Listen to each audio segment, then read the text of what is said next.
Ozma de Oz, por L. Frank Baum. Narrado por José Félix Rivas. Capítulo 1. La niña en el gallinero. El viento soplaba con fuerza y agitaba las aguas del océano, rizando la superficie. Después, el viento empujaba los bordes de los rizos hasta convertirlos en ondas, y movía esas ondas de un lado para otro hasta que se transformaban en olas gigantes. Las olas alcanzaban una altura horrible, mayor aún que la de los tejados de las casas. Algunas de ellas, por cierto, eran tan altas como las copas de los árboles y parecían montañas, y los abismos que separaban esas inmensas olas eran como valles profundos. Tanta loca turbulencia de las aguas del enorme océano que el viento travieso provocaba sin ninguna buena razón, terminó en una terrible tormenta, y una tormenta en el océano es capaz de hacer raras diabluras y causar mucho daño. En el momento en que empezó a soplar el viento, había un barco navegando mar adentro.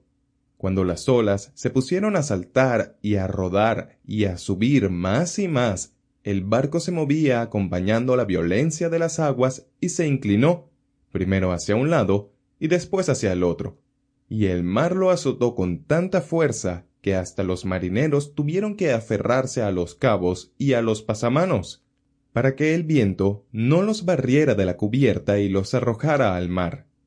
Y las nubes eran tan espesas en el cielo que la luz del sol no podía atravesarlas, de manera que el día se oscureció como si fuera de noche, lo que se sumó a los terrores de la tormenta.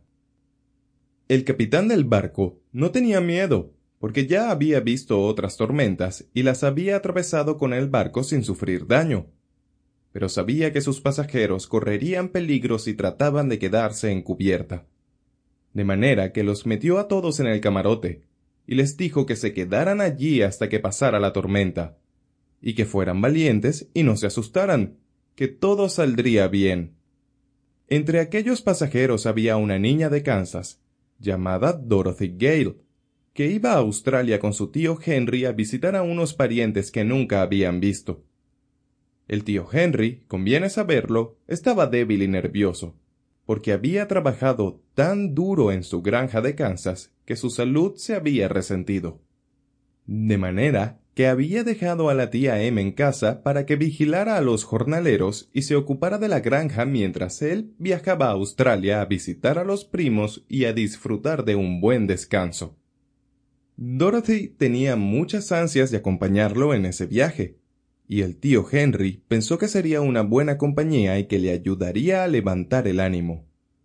Así que resolvió llevarla consigo. La niña era una viajera muy experimentada, porque una vez un ciclón la había llevado muy lejos, hasta el maravilloso país de Oz, y en aquel extraño lugar había corrido muchas aventuras antes de regresar a Kansas. Por lo tanto, no se asustaba con facilidad, ocurriera lo que ocurriese, y cuando el viento empezó a aullar y a silbar, y las olas se pusieron a rodar y a saltar, a nuestra niña la agitación no le preocupó en lo más mínimo. «Por supuesto, tendremos que quedarnos en el camarote», dijo al tío y a los demás pasajeros, «y permanecer lo más quietos posible hasta que termine la tormenta, porque el capitán dice que si salimos a cubierta, el viento nos puede arrojar por la borda». Es evidente que nadie quería arriesgarse a un accidente de ese tipo, así que todos los pasajeros se apiñaron en el oscuro camarote, escuchando los ruidos de la tormenta y los crujidos de los mástiles y las jarcias, y tratando de no chocar unos contra otros cuando el barco se ladeaba. Dorothy casi se había quedado dormida cuando se sobresaltó al descubrir que faltaba el tío Henry.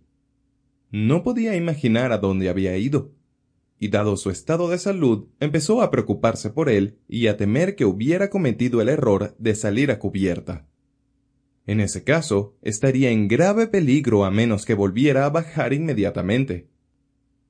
El hecho era que el tío Henry había ido a acostarse en su pequeña litera, pero Dorothy no lo sabía.